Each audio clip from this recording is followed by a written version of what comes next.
Thanks for listening to the ArtTactic Podcast. I'm your host, Adam Green. With summer winding down and major events like the Armory Show and Freeze Soul just around the corner, I've been catching up on some art world reading. Recently, I had the chance to preview Glissando, the forthcoming memoir by Bill Powers. You may know Bill as the owner of Half Gallery in New York.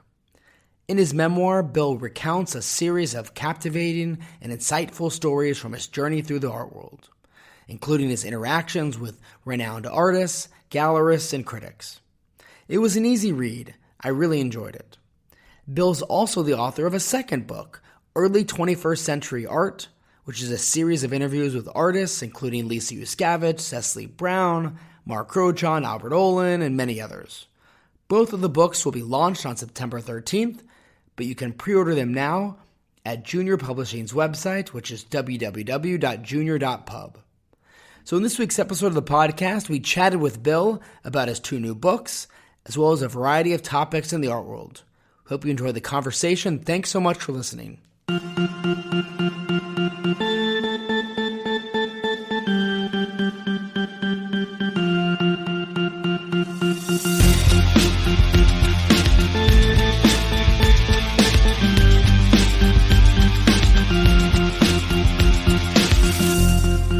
Bill, thanks so much for joining us. Thanks for having me, Adam. Absolutely. It's our pleasure. So I think a great place to start is with your new memoir, Glissando, which comes out on September 13th. I had a chance to preview it. I really enjoyed it. It was a fun, easy read. I definitely recommend it to our listeners. What motivated you to write a memoir at this stage in your life and career? Well, actually, it started, someone had given me as a Christmas gift, like a custom Bodhi notebook. And I felt kind of silly just writing, what coffee I had for the day or like my tennis score in there. So it prompted me to start writing down some art memories. And I kind of limited myself to one memory per page. And I filled up a whole notebook in like a month. And then I bought another notebook and another notebook. And after I had three, I thought maybe I should stop and transfer some of the stories onto my laptop. I expanded some. And then if there were some where I felt like I was talking smack about people, I cut those, or anything that I felt was too self-aggrandizing. Well, I'm excited to explore in depth some of the different stories that you share in your memoir. You begin by writing about your friendship with the artist Rene Ricard, and you share a really great story when he encountered Courtney Love once at a party and was so taken aback by her excessive plastic surgery that he actually made a text-based painting with the words, "She'd had so much plastic surgery, she didn't even recognize me," which I thought was a great line. And you actually write in the memoir, "It will always baffle me how a Richard Prince joke painting using the same text as the one-liner above would fetch a couple $1 million at auction, and conversely, Rene Ricard barely has a market." So Rene, he passed away, but he's an artist you had a close relationship with, and I know you showed his work and still do regularly. Tell us a little bit more about Rene as an artist and your relationship with him, but also what you wrote in the book made me want to get your perspective on, why some artists maybe have a healthy market and others don't. Rene was such an interesting character because, he came to New York from Boston in the 60s. He told me that his first call was to get a job with Jack Smith. He was like, "I don't have any money. I'm not hiring anyone." And then his second stop was to the factory. And he ended up being in some short films. I think he played Andy Warhol in a short film. He was also in one with Edie Sedgwick. And then he started writing poetry in the 70s.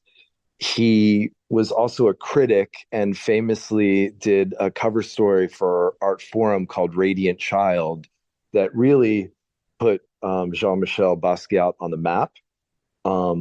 His first book of poetry actually was Dia's first book they ever put out in 1980. And I think sometimes when someone wears so many different hats as critic, writer, actor, painter, the art world has a hard time accepting somebody with such diverse passions. He was also a bit cantankerous and hard to deal with. That I remember he said to me, I'll never get a good review until I'm dead. And we did an in memoriam show with him. I guess it would have been about 9 months after he died in 2014, called I Remember. And Roberta Smith did give a really nice write up for that in the New York Times. And I thought, wow, that's crazy that he kind of understood that maybe only after he was gone would he get the credit he was due. Wow, that is really remarkable. And in terms of your other question about a market, I think sometimes, look, Rene is in a lot of great collections. Like, I think every Schnabel family member owns one, and Mario Sorrenti has one. Helen and Bryce Martin were fans and own the work. So he has like a pretty interesting collector base. But sometimes, and this is purely wearing a market hat, people haven't made enough work to, quote, make a market. And I think Rene, maybe in total, maybe there's like 200 paintings, maybe less, because some are works on paper. So I don't know, if you have like 75 paintings, is that enough to make a market? As, contrasted with Richard Prince, who you talked about and I mentioned in the book, there's so many joke paintings, and maybe there's 200 nurse paintings in that series alone, that I think from a commercial side, it's easier for people to understand how that would become a phenomenon. Yeah, that makes a lot of sense. And you also allude in the book to some of the artists who you once have shown and whose careers have really progressed and are now represented by larger galleries. And really, just from following you and your program, it does feel like Half Gallery has somewhat of a unique position within the art market, say, compared to other galleries. While you do represent artists, it feels like you've shown a lot of promising artists for a few years, and during that time, perhaps you're helping them manage their careers or advising them in certain ways, and then maybe in some cases even shepherding them to larger galleries. How do you see Half Gallery really fitting into the art gallery ecosystem? I mean, I thought for a long time that the art world has kind of been like the old studio system in Hollywood, that it's like Warner Brothers signs you up, exclusively under contract, and you're not allowed to work with anyone else. And you see how that limited actors for so long, and they get stuck in movies they didn't want to be in.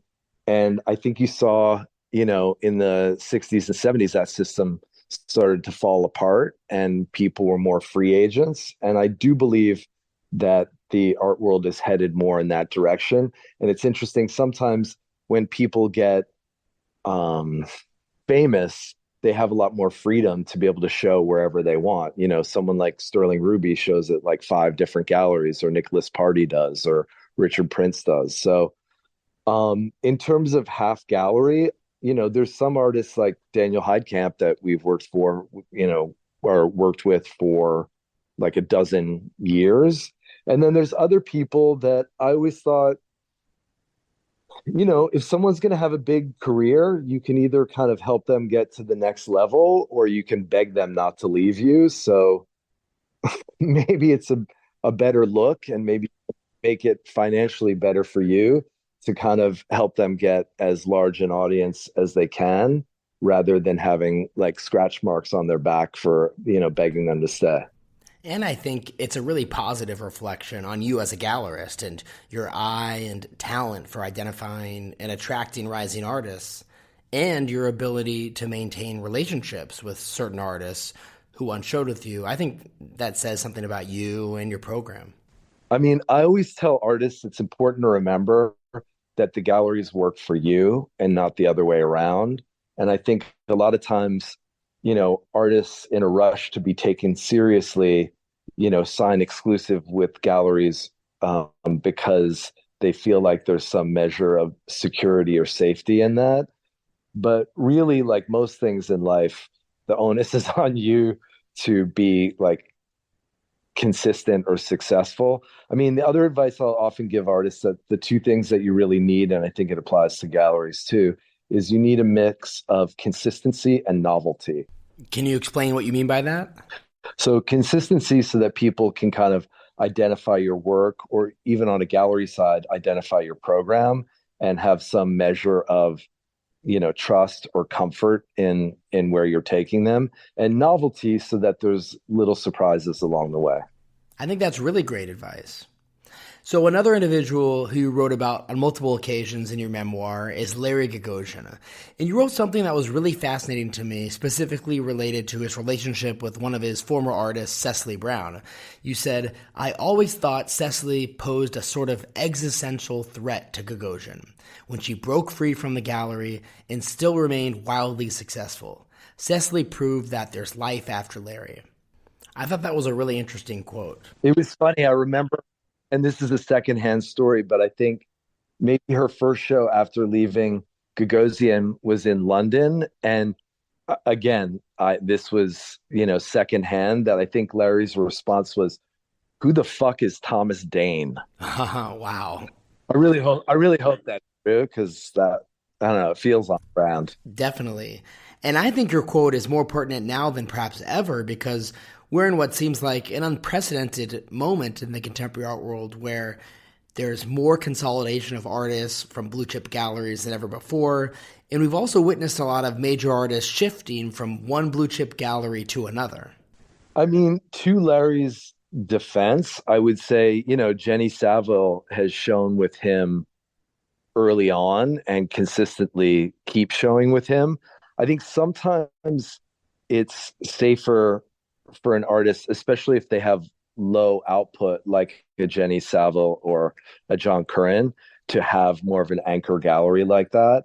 I think when you make a lot of work, it's probably harder to have the support system of collectors, and also just the, if you're looking at someone like a Carol Beauvais, just the production costs and all that are hard to manage. I think more and more, I mean, it's interesting. Look, I feel like David Zwirner and Gagosian are, trading artists now. It was, I forget where it was. Maybe it was when I was at Frieze LA. One side had Joe Bradley paintings, and maybe on the other side there was a Harold Ankart, that I'm like, that's so funny that they're literally like swapping rosters. But in terms of Cecily, I think probably one of the things that's difficult with Larry, who's still, there's Duveen, Leo Castelli, Larry, and I don't know if another dealer will ever be as singularly big as he has been in the art world, in the same way that there's never going to be a band as big as the Rolling Stones. But I think probably early on, when you sign with Larry, you're getting to like live in his sunshine a little bit more. And there's that kind of like honeymoon period that is exciting. And I think, like any long-term relationship, after, working together for 15 years, maybe there's just not the same excitement on one side, or potentially both sides. You were close with the art critic Dave Hickey and recounted some stories in your memoir.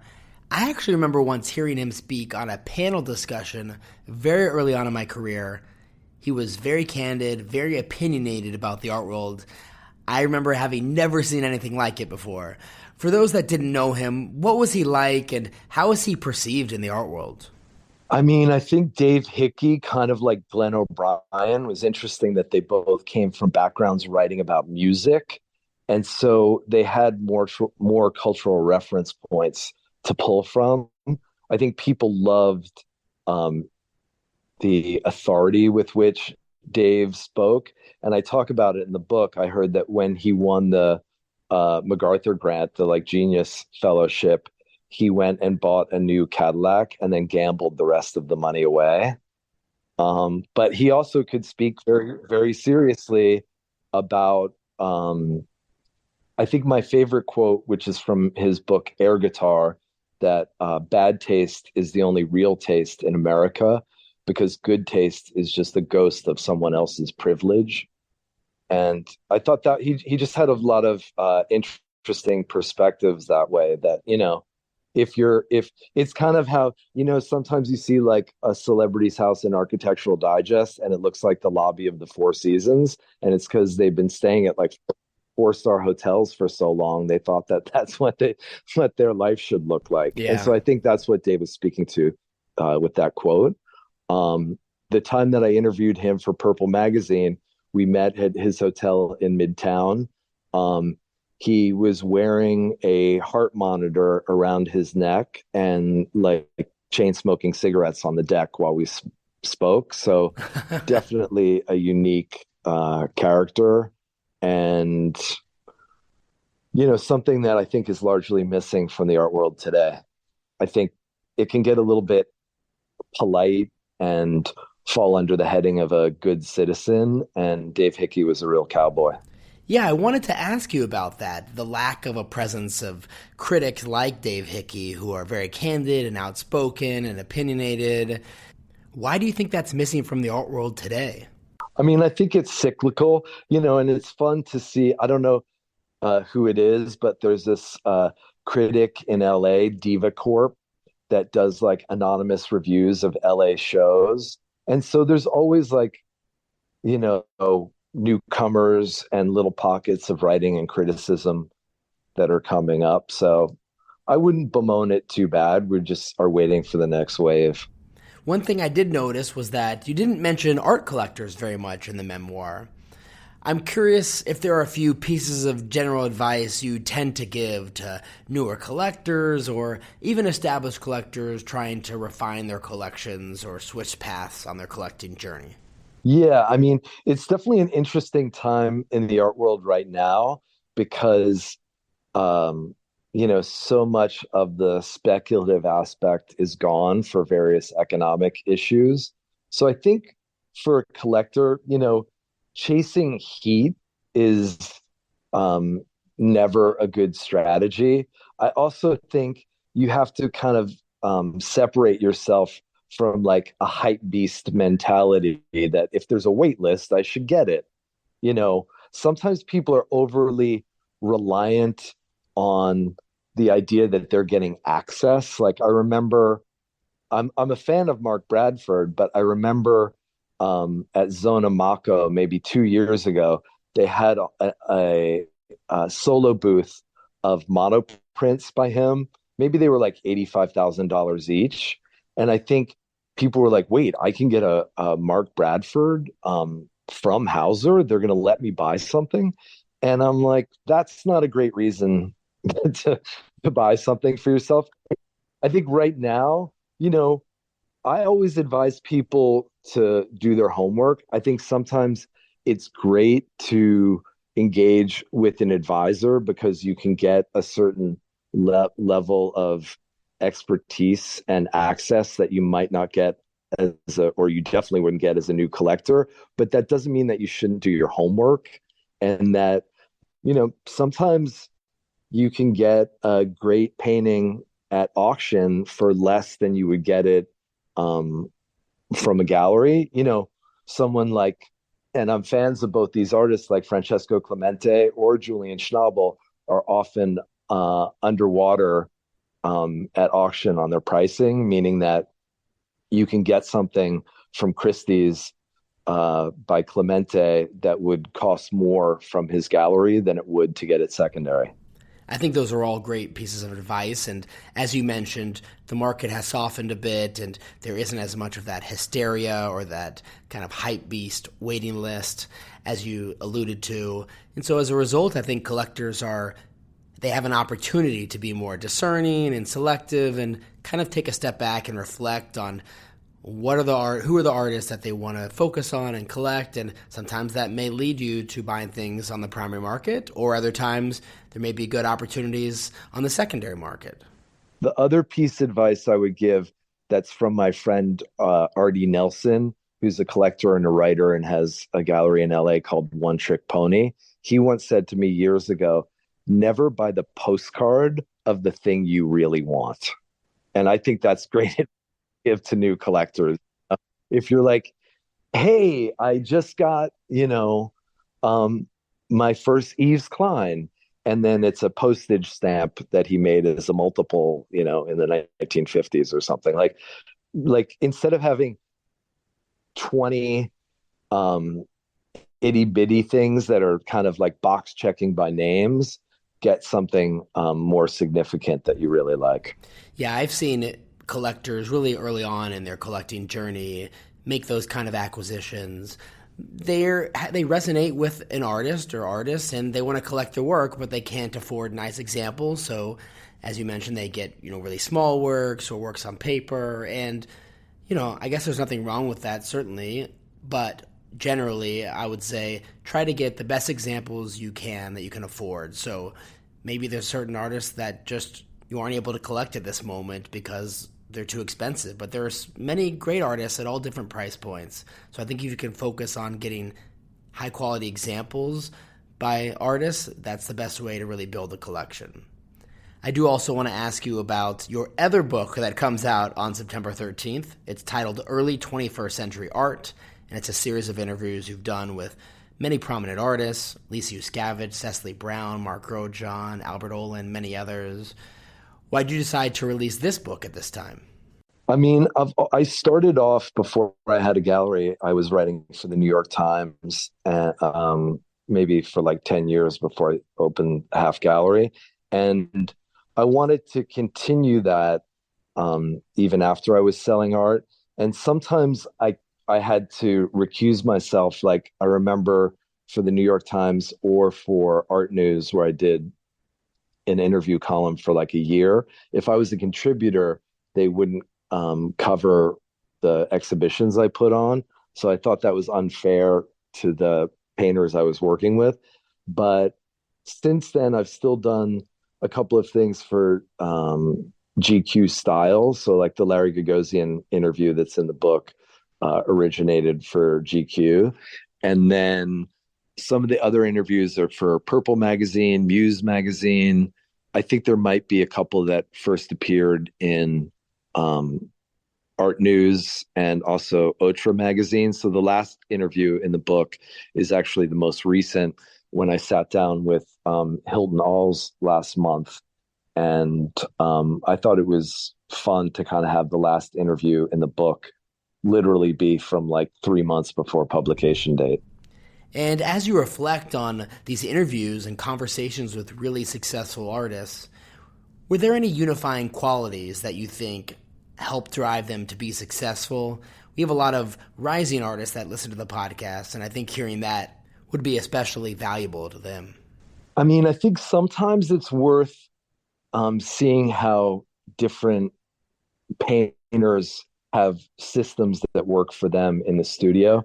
So I remember John Curran saying that he can be so hypercritical or self-critical that sometimes when he's sitting down to do drawings, he gives himself full permission to draw whatever he wants. So he'll do a stack of 30 drawings works on paper, and he'll put them away and then revisit them in a month or two. And when he pulls them out, if something makes him smile or catches his eye, he'll put it to the side.